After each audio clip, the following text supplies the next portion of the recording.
Hello friends, स्वागत आहे तुमचं टीच विथ प्रतिभा या चॅनलमध्ये। आज आपण जिल्हा न्यायालय भरती 2023 महत्त्वाचे समाजसुधारक यांच्यावरती प्रश्न बघणार आहोत। तर फ्रेंड्स, समाजसुधारकांवरती 1-2 क्वेश्चन हा प्रत्येक एक्झामला येतोच म्हणजे खूप महत्त्वाचा टॉपिक आहे हा। तर याच्यावरती समाजसुधारक म्हटलं तर याच्यावरती 1-2 क्वेश्चन हा नक्की येतोच। तर तुम्ही लक्ष देऊन हे क्वेश्चन बघा। तर प्रश्न पहिला, आधुनिक महाराष्ट्रातील पहिले समाजसुधारक, मराठी वृत्तपत्राचे जनक, इतिहास संशोधक व विचारवंत म्हणून कोणाचा उल्लेख केला जातो? तर बघा, बाळशास्त्री जांभेकर यांचा आधुनिक महाराष्ट्रातील पहिले समाजसुधारक कोण होते? तर बाळशास्त्री जांभेकर हे मराठी वृत्तपत्राचे जनकसुद्धा होते, इतिहास संशोधक होते आणि त्यांना विचारवंत म्हणून त्यांचा उल्लेख केला जातो। तर आता यांच्याविषयी आपण थोडं माहिती बघूया। यांचा जन्म हा कधी झाला आहे? 6 जानेवारी। हा खूप IMP क्वेश्चन आहे, IMP क्वेश्चन आहे हा, लक्षात असू दे। IMP क्वेश्चन आहे हा, कारण त्यांचा जन्म हा 6 जानेवारी म्हणजे आता लेटेस्ट त्यांचा जन्म 6 जानेवारीला झाला म्हणून त्यांना हा लेटेस्ट क्वेश्चन आहे। त्याच्यामुळे याच्यावरती बाळशास्त्री जांभेकर यांच्याविषयी सगळी माहिती तुम्ही लक्षात ठेवा। तर यांचा जन्म 6 जानेवारी 1812 मध्ये झाला। कधी झाला? 6 जानेवारी 1812 मध्ये पोंभुर्ले, कुठे झाला? पोंभुर्ले येथे झाला। कुठे झाला?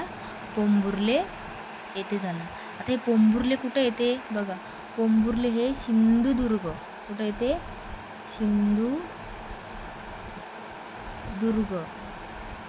सिंधुदुर्गमध्ये देवगड तालुका, कुठला तालुका? देवगड या तालुक्यामध्ये कोणाचा जन्म झाला? बाळशास्त्री जांभेकर यांचा जन्म झाला।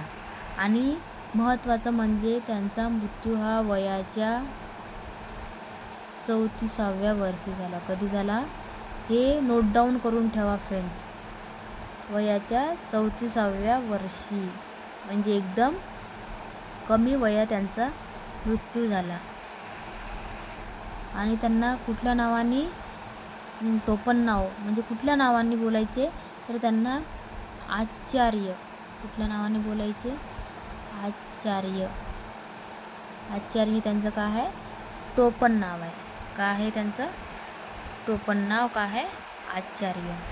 प्रश्न क्रमांक 2 हा सुद्धा बाळशास्त्री जांभेकरांवरतीच आहे। बाळशास्त्री जांभेकरांनी कोणते पुस्तक मराठी भाषेत लिहिले? तर बघा, बाळशास्त्री जांभेकर यांनी कोणते पुस्तक मराठी भाषेत लिहिले?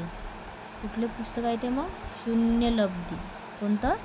शून्यलब्धी हे पुस्तक त्यांनी मराठी भाषेत लिहिले। विष्णुशास्त्री पंडित हे कोणत्या वृत्तपत्राचे उपसंपादक होते? कुठल्या वृत्तपत्राचे ते उपसंपादक होते? तर इंदुप्रकाश, कुठलं वृत्तपत्र?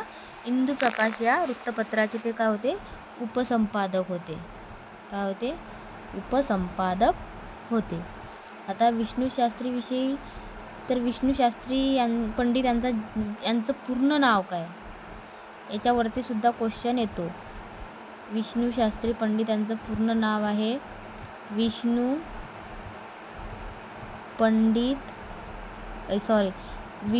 परशुराम। काय? विष्णू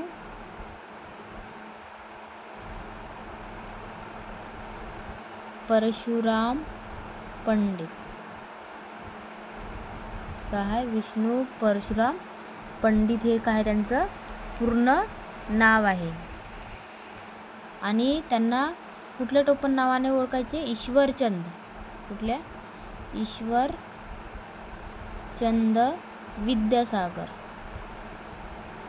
विद्यासागर या नावाने ओळखायचे म्हणजे त्यांना ईश्वरचंद विद्यासागर यांनीच हे त्यांचं टोपण नाव आहे.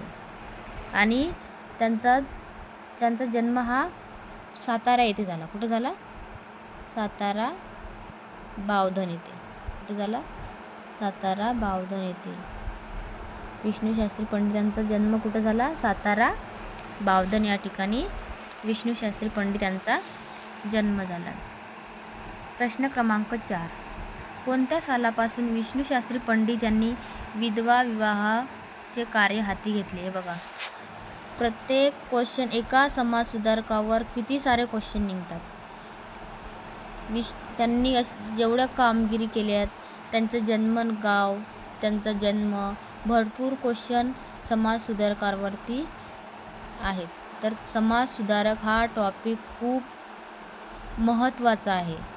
हा IMP टॉपिक आहे. तर तुम्ही याच्यावरती यातलं सगळं तुम्ही व्यवस्थित अभ्यास करा या टॉपिकवरती. काय? हा IMP खूप महत्त्वाचा टॉपिक आहे. तर कोणत्या सालापासून विष्णू शास्त्री पंडित यांनी विधवा विवाहाचे कार्य हाती घेतले? तर 1864. कधी? 1864ला त्यांनी विधवा विवाहाचे कार्य हाती घेतले. प्रश्न क्रमांक 5. विष्णू शास्त्री पंडित यांचा जन्म कोठे झाला व केव्हा झाला? तर विष्णू शास्त्री पंडित यांचा जन्म हा 1827मध्ये सातारा बावधन येथे झाला. हे बघा, किती क्वेश्चन आले याच्यावरती आताच बघा. 1, 2, 3 म्हणजे 3 प्रश्न विष्णू शास्त्री पंडित यांच्यावर आले. आणखी भरपूर क्वेश्चन निघतात. आता विष्णू शास्त्री पंडित यांचा जन्म, त्यांना कुठली उपाधी दिलेली आहे, त्यांनी कुठले कार्य केलेले आहे, असे भरपूर क्वेश्चन त्यांच्यावरती निघतात. तर 1827मध्ये सातारा बावधन येथे त्यांचा जन्म झाला. प्रश्न क्रमांक 6. डॉक्टर भाऊदाजी लाड यांनी जगन्नाथ शंकर सेठ यांच्या मदतीने 1852 साली मुंबईत कोणती संस्था स्थापन केली? हे बघा, भाऊदाजी लाड यांनी, याच्यामध्येच बघा 3 क्वेश्चन निघतात. भाऊदाजी लाड यांनी जगन्नाथ शंकर यांच्या मदतीने कुठली संस्था स्थापन केली? बॉम्बे असोसिएशन. कोणाच्या मदतीने केली? जगन्नाथ शंकर सेठ यांच्या मदतीने. केव्हा केली? 1852मध्ये. म्हणजे असे एकाच क्वेश्चनमध्ये 3 क्वेश्चन तयार होतात. किती क्वेश्चन तयार होतात? 3 क्वेश्चन तयार होतात. कधी, कोणाच्या मदतीने केली, कुठल्या साली केली, कुठली संस्था आहे, असे भरपूर क्वेश्चन निघतात. म्हणून हा टॉपिक IMP आहे. प्रश्न क्रमांक 7. आता भाऊदाजी लाड यांच्याबद्दल बोलायचं झालं तर बघा, भाऊदाजी लाड यांचे पूर्ण नाव काय? यांचं पूर्ण नाव काय? रामकृष्ण. काय आहे? रामकृष्ण विठ्ठल. रामकृष्ण विठ्ठल लाड हे त्यांचं काय आहे?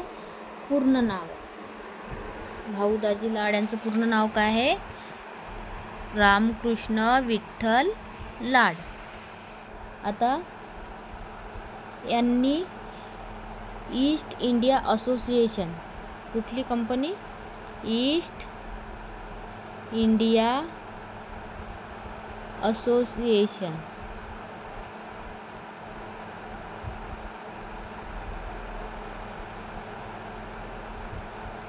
या कंपनीचे ते कोण होते? अध्यक्ष. कोण होते? अध्यक्ष होते.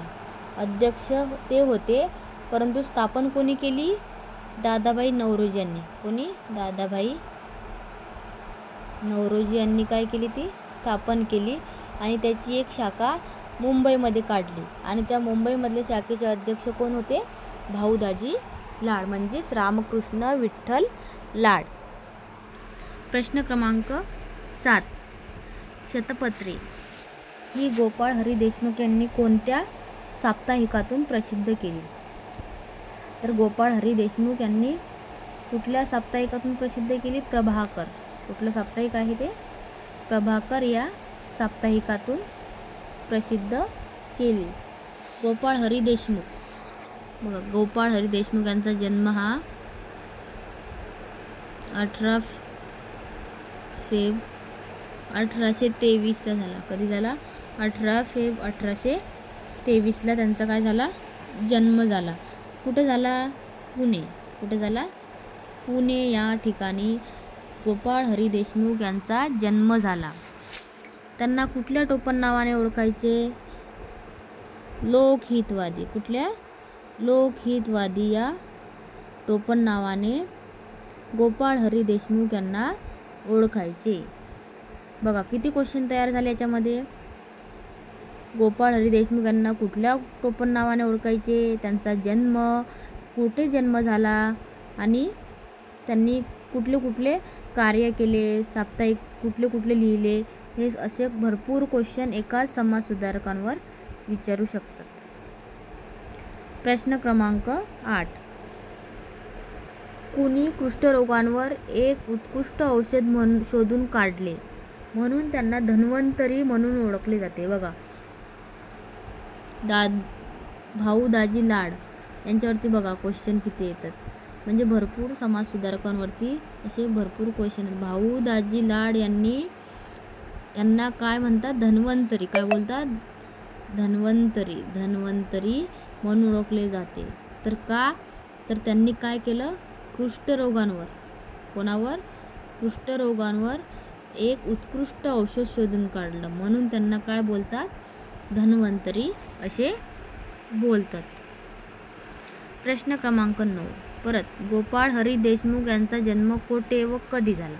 बघा आत्ताच आपण बघितलं गोपाळ हरी देशमुख यांच्याविषयी माहिती. परत क्वेश्चन आला, गोपाळ हरी देशमुख यांचा जन्म कोठे व कुठल्या साली झाला? बघा कुठल्या साली झाला आणि कोठे झाला?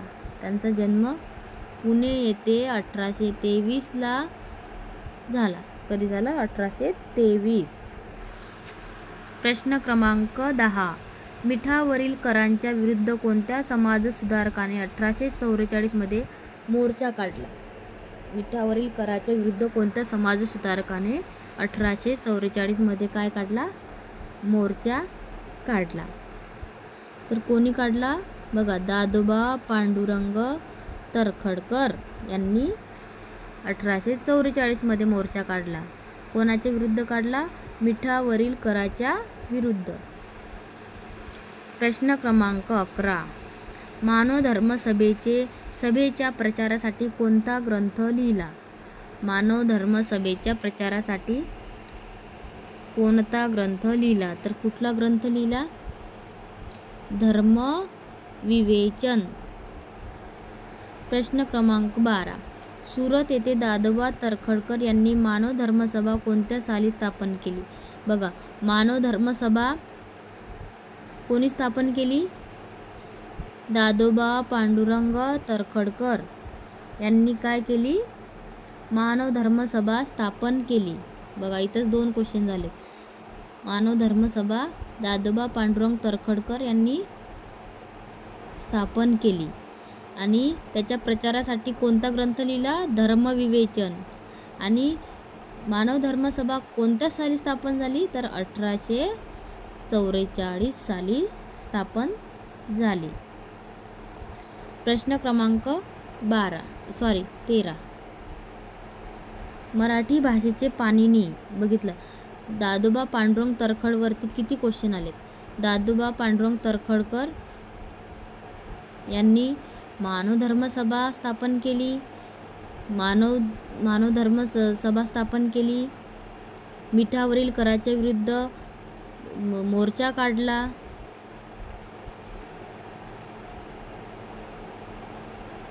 म्हणजे 4-5 क्वेश्चन दादोबा पांडुरंग तरखडकर यांच्यावरती आले. आणि हे क्वेश्चन प्रिव्हियस इयर क्वेश्चन आहेत. मराठी भाषेचे पाणिनी म्हणून कोणाला ओळखले जाते? तर मराठी भाषेचे पाणिनी म्हणून कोणाला ओळखले जाते? दादोबा पांडुरंग तरखडकर यांना मराठी भाषेचे पाणिनी म्हणून ओळखले जाते. प्रश्न क्रमांक 14. 1840 जांभेकर यांनी लोकांमध्ये विज्ञानाचा प्रसार करण्याच्या उद्देशाने कोणते मासिक सुरू केले होते? बघा 1840 जांभेकर यांनी कोणते मासिक सुरू केले होते? दिग्दर्शन. कुठले? दिग्दर्शन. प्रश्न क्रमांक 15. हिंदुस्थानचा इतिहास भाग 3. ब्राह्मण कन्या विवाह, इंग्रजी मराठी, शूद्र धर्म, विधवा विवाह इत्यादी पुस्तकाचे लेखक कोण आहेत? बघा, विष्णू शास्त्री पंडित. वरती सुद्धा 2-3 क्वेश्चन आले. विष्णू शास्त्री पंडित कोण आहे त्यांचे लेखक? विष्णू शास्त्री पंडित.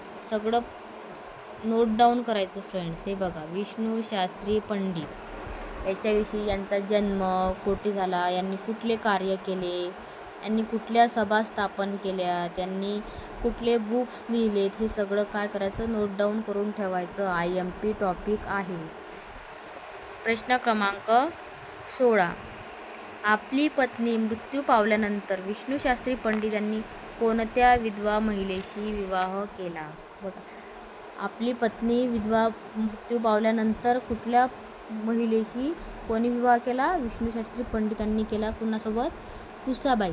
कोणासोबत केला? तर कुसाबाई यांच्यासोबत. प्रश्न क्रमांक 17. महात्मा फुले यांना कोणत्या नावाने ओळखले जाते? हा क्वेश्चन तर सर्वांनाच माहिती असणार. महात्मा फुलेंवरती 1-2 प्रश्न हा प्रत्येक एक्झामला येतो म्हणजे येतोच. तर महाराष्ट्राचे मार्टिन ल्यूथर किंग असे म्हटले जाते. काय म्हटले जाते? कुठल्या नावाने ओळखले जाते? महाराष्ट्राचे मार्टिन ल्यूथर किंग या नावाने ओळखले जाते.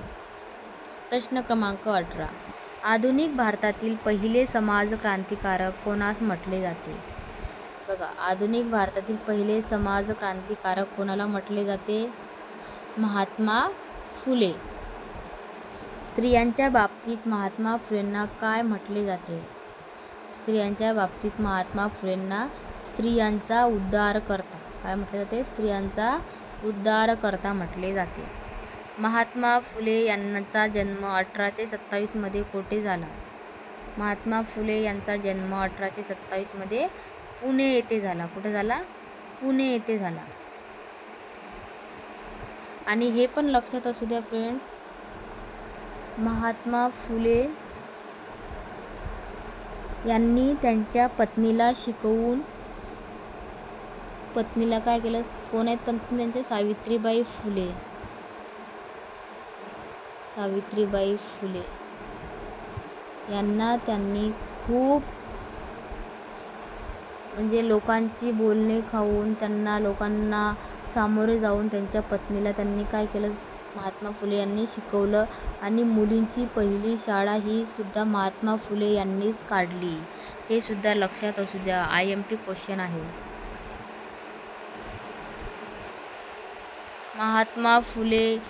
महात्मा फुलेंविषयी बोलायचं झालं तर फ्रेंड्स, त्यांनी शिक्षणासाठी खूप तळमळ केली. काय केली? महात्मा फुले यांनी शिक्षणासाठी खूप तळमळ केली. सावित्रीबाई फुले आणि महात्मा फुले या दोघांनी सुद्धा खूप मोठे समाजसुधारक होऊन गेले. त्यांनी खूप मोठी शिक्षणासाठी, मुलींच्या शिक्षणासाठी खूप तळमळ केली. प्रश्न क्रमांक 21. महात्मा फुले यांचे उपनाव गोरे असे होते, तर सातारा जिल्ह्यातील त्यांचे मूळ गाव कोणते? बघा, सातारा जिल्ह्यातील त्यांचे मूळ गाव कटगुण. कुठलं गाव आहे? कटगुण. प्रश्न क्रमांक 22. महात्मा फुले यांनी कोणत्या व्यक्तीकडून दांडपट्टा व नेमबाजीचे शिक्षण घेतले? तर कोणाकडून त्यांनी शिक्षण घेतले? लहुजी बुवा मांग. प्रश्न क्रमांक 23. महात्मा फुले यांनी पुण्यात पहिली मुलींची शाळा कधी काढली? हे बघा, आत्ताच मी सांगितलं, मुलींची पहिली शाळा कोणी काढली? महात्मा फुले यांनी काढली. आणि आता क्वेश्चन आलाय, महात्मा फुले यांनी पुण्यात पहिली मुलींची शाळा कधी काढली? काय विचारलं? मुलींची शाळा कधी काढली? तर कधी काढली? 3 ऑगस्ट 1848 मुलींची पहिली शाळा महात्मा फुले यांनी पुण्यात पहिली काढली. कुठं काढली? पुण्यामध्ये. प्रश्न क्रमांक 24. महात्मा ज्योतिराव फुले यांच्यावर कोणत्या विचारवंतांचा प्रभाव होता? तर थॉमस पेन यांच्या विचारवंतांचा प्रभाव होता. प्रश्न क्रमांक 25. अस्पृश्यांच्या मुलींसाठी महात्मा फुलेंनी कोणत्या साली शाळा सुरू केली? बघा, अस्पृश्यांच्या मुलींसाठी महात्मा फुलेंनी कोणत्या साली शाळा सुरू केली? बघा, त्यांनी शिक्षणावरती खूप भर दिला आहे. मुलींच्या शिक्षणावरती खूप भर दिला आहे. त्यांनी मुली शिकाव्यात म्हणून त्यांनी खूप तळमळ केली. 1852 साली त्यांनी काय केले? अस्पृश्यांच्या मुलांसाठी काय केले त्यांनी? 1852 साली शाळा सुरू केली. प्रश्न क्रमांक 26. ज्योतिराव फुले यांनी बालहत्या प्रतिबंधक गृह कधी स्थापन केले? बघा, बालहत्या प्रतिबंधक गृहसुद्धा त्यांनी स्थापन केले. तर ते कधी स्थापन केले? 1863 साली. कधी? 1863 साली त्यांनी बालहत्या प्रतिबंधक गृह स्थापन केले. प्रश्न क्रमांक 27. महात्मा फुले यांनी सत्यशोधक समाजाची स्थापना कधी केली? सत्यशोधक समाजाची स्थापना कधी केली? तर 1873 त्यांनी सत्यशोधक समाजाची स्थापना केली. प्रश्न क्रमांक 28. कोणत्या समाजाच्या प्रचारासाठी सुबोध पत्रिका सुरू केली?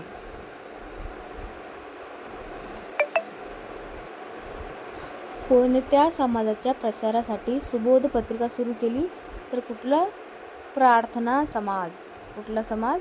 प्रार्थना समाज. प्रश्न क्रमांक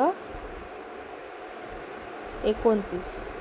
सार्वजनिक सत्यधर्म हा ग्रंथ कोणत्या साली प्रकाशित झाला?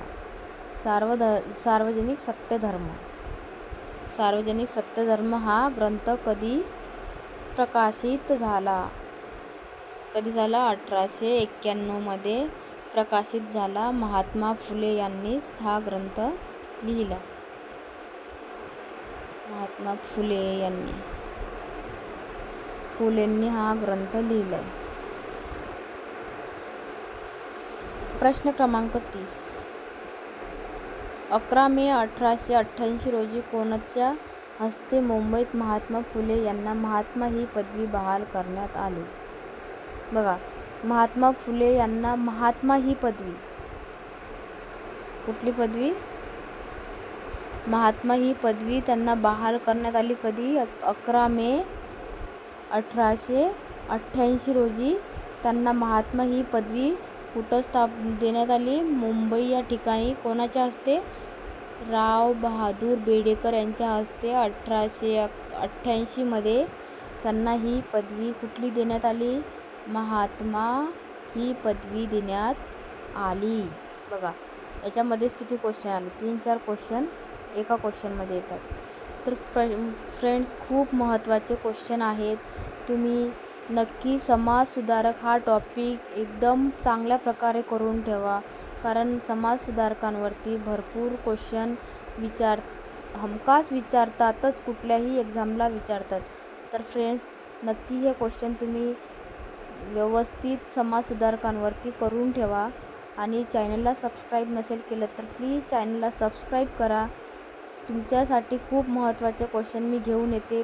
पेपर सिरीज चालू केलेली आहे, तर प्लीज सबस्क्राईब करा, बेल आयकन दाबा, जेणेकरून मी जे व्हिडिओ अपलोड करणार आहे त्याचं नोटिफिकेशन तुम्हाला येणार आहे. आणि जिल्हा न्यायालय भरती आता ही जवळ आलेली आहे, त्याच्यामुळे तुम्हाला आता रिव्हिजनची गरज आहे. तर तुम्ही नक्की माझ्या चॅनलला सबस्क्राईब करा. तुम्हाला महत्त्वपूर्ण प्रश्न तुम्हाला माझ्या व्हिडिओवरती पाहायला मिळणार आहे.